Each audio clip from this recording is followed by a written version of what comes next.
Ravens tie the game at 7. Hold on. We got now the third quarter. Ravens are down. And this is that's a fumble. That's a fumble. Recovered by the Colts. But it's going to set up this. This is the controversial moment, okay? Rivers, they're going to rule this on instant replay, an interception by Marcus Peters. Rex, as we watch it again, can you believe they rule this a catch? No, like what? There's no way in hell that's a catch. And John Harbaugh, I mean, he throws the flag out.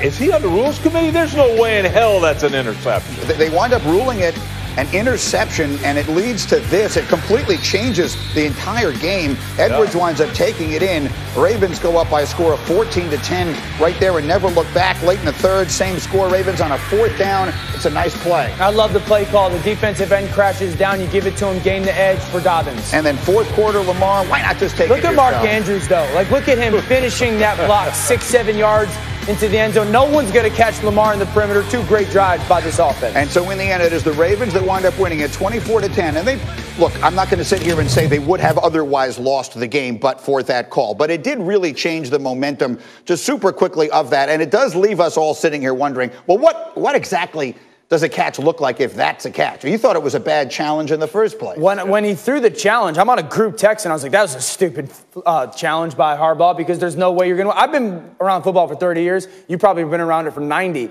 I have no idea. Thank you, Dano. Thank you. I have no idea what a catch is. But let's not get ourselves sidetracked with that because, Ryan Clark, you're with me 3 days a week. It feels like every single week is a referendum on Lamar Jackson and what he's doing this season and what it means. So what did he do yesterday and what did it mean?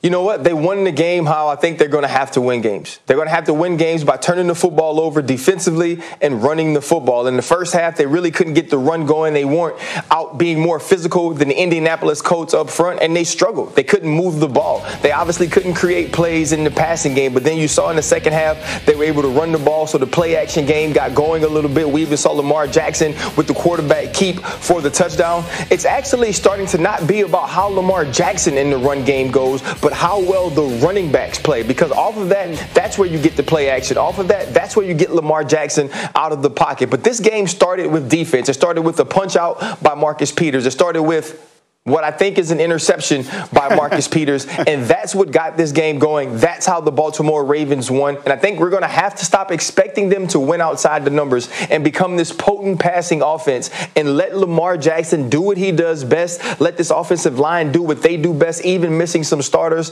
and figure out how to win games like that, because the Lamar Jackson, Dan Marino experiment should be over. We have to focus on what he does well. That's a really interesting point. You compare him to one very famous quarterback in Dan Marino. Rex, you were comparing him to another this morning in terms of exactly what the Ravens shouldn't be doing. Yeah, look, Greg Roman had Colin Kaepernick with the 49ers. Did an amazing job with him. He did. Colin Kaepernick was one of the most explosive players in the National Football League, one of the most successful. All right, dynamic. What happened? Let's make him a pocket quarterback. What happened to Colin Kaepernick? He was below average after that. Please don't do the same thing to Lamar Jackson. Earlier this season, I was seeing that, and I'm like, stop it. Ryan nails it. Let's just be who we are. It's okay to win games. And you win by letting Lamar do his thing and playing defense. And again, his record is ridiculous. He's now 25-5. He actually caught Marino on that front yesterday in terms of winning at the start of a career. But we don't worry about their ability to win games in November. We worry about their ability to win games in January playing that way. Yeah, and that's the expectation of the standard level. I would actually say this. Those 2 drives that they had at the back end of the third quarter and the fourth quarter are in many ways season-saving drives. They go hard ball, play action, completion. Hard ball, play action, completion. That's who this offense was last year. That's who this offense needs to be. And then allows Lamar to see the field so much better. Those easy, quick, shallow crosses off play action, that's what they did so much of last year. This kind of quarterback trap that he can read the defensive end for their run game, that's what they did last year. And then getting him on the perimeter with those keepers. So last year, this was an offense that was either explosive or ball dominant. They just went on these really long drives. They went on 2 drives yesterday that were 10-plus plays or more, both of them in the second half. If they lose this game, it's hot in Baltimore. But the fact that they got back to who they are, which is what RC and coach are saying, in that second half. This should be easy. This should be easy, Baltimore. This is our game plan. We got one of the best players in football in Lamar Jackson. Let's not make this more complicated than it has to be. Okay, so the Ravens get a win yesterday. Not so pretty in the first half. They wind up closing the door. Let's run the hurry up through a few of the other storylines. RC, Dalvin Cook is running wild. Are the Vikings back in the playoff mix? You know what? I don't necessarily know if they're back in the playoff mix right now, but this is the team I expected to see coming into the season. And when you look at the back half of the schedule, there are some tough games. The Saints, the Buccaneers, obviously you play some division rivals, but if Dalvin Cook plays this way and now Kirk Cousins can play off for him with Jay Jettas outside and Adam Thielen, this team can be tough to beat, and they can go 5-3 in the second half and be a 500 team fighting for that 7th playoff spot.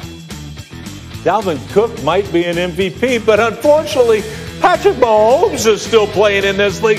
This kid is absolutely ridiculous. Hey, guys, you know what? Here's the numbers. Let me tell you how good this kid's been. He's on, right now he's got 27 touchdown passes versus 1 interception. Like, it's crazy. Let's vote for second place, okay?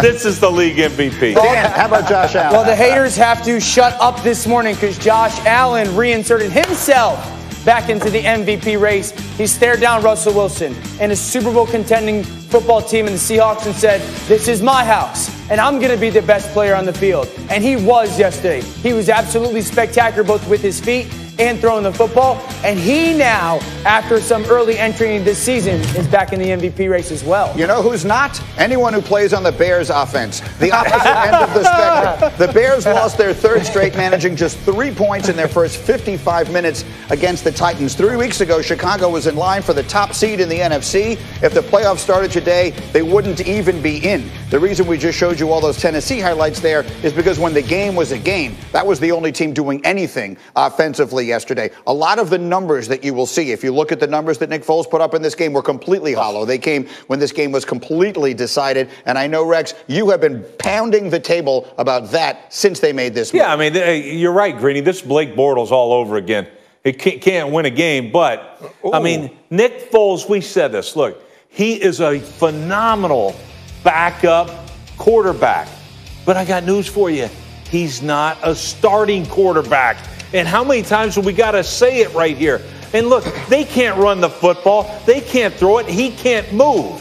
And you know what, Matt Nagy, you guys benched a guy that was 3-0 that you took over. Look, Matt Nagy was the coach of the year. Right. Coach of the year because of the way Mitchell Trubisky played. And I can understand. That's why you want to get rid of him. For this guy, a backup, don't you understand? Apparently you don't. There's a difference between a starting quarterback in the league and a backup in the league, and you're making a huge mistake by keeping this cat in there. And that is one very interesting part of the Matt Nagy story. And RC, I know you have another part of the story about the coaching.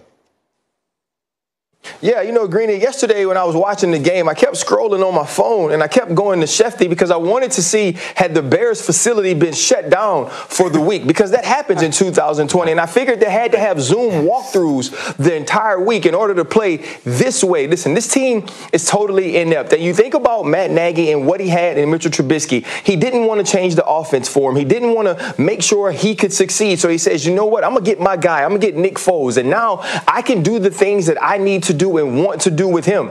And we aren't seeing him have success either. We aren't seeing Matt Nagy put in the type of plays, put in the things schematically that allow Nick Foles to excel. So at some point, we have to look at this team and say, you know what, offensively, it's not just the player's fault. It's also on the head coach. It's also on the quarterback guru, on the guy that studied under Andy Reid. And here's what I know about Andy Reid. No matter who they had at quarterback, that dude played well. Kevin Cobb, Michael Vick, Donovan McNabb, Alex Smith, all of those people. And that's what the Chicago Bears thought that they were getting. But they've gotten the complete opposite. No matter what skill set you have, no matter how good you are, no matter how great our defense plays, I won't get a quarterback that can help us win a championship. And that's what we're seeing right now with this offense, because when you have Robinson and Mooney and you have Jimmy Graham, some of these players that can make plays, you expect a better offense when the game actually matters. And we have not seen that from the Chicago Bears, and especially while they've had Nick Foles. Yeah, and listen, it's very important for everyone to understand. There's a big difference between being a coach and being a teacher. A coach that cannot teach is a failure. A coach that doesn't know how to build relationships with their players is a failure. A coach that doesn't know how to communicate with their players is a failure. A coach that cannot adapt or change their scheme to the type of talent that they have is a failure. And right now, Matt Nagy in Chicago is a failure. He can't do any of that stuff in Chicago. Stop. This is the offense that you wanted to run. This is the offense that you wanted to run from Kansas City. It's not working. You don't know how to adjust to the talent that you have. I said it all the time on Chicago radio last year. Fit your offense to Mitchell Trubisky. Well, you didn't want to. So you went and got Nick Foles. And now you don't have an offense that will work for Nick Foles. This is like a marriage. When you try to change your spouse to exactly what you want, it's going to end up bad. And you're trying to change all your players to exactly what you want, because it's the only thing that you know in Chicago. And now this is headed for a divorce. Matt Nagy as a coach in the NFL is a failure because he can't teach. It is actually a full organizational failure because he took over. They hired him knowing who the quarterback was. They drafted him. They did all the things they did, traded up to take him ahead of who everybody knows who they took him ahead of. And they hired this coach knowing who the quarterback was. So he have to have told someone, yes, I have an offense that can make this kid work, and they just won't do it for whatever reason. Yeah, no, I mean, does he have mobility? If you just look on paper, check. Mitchell Trubisky has ability. Can he throw the football? Check. Yes, he can. Like, to me, he did all those things. He did it their first year together. Yeah, he makes coach of the year. And here's the thing. They're ruining what I think is the most talented defense in the National Football League. Yeah. I'm not saying they're playing the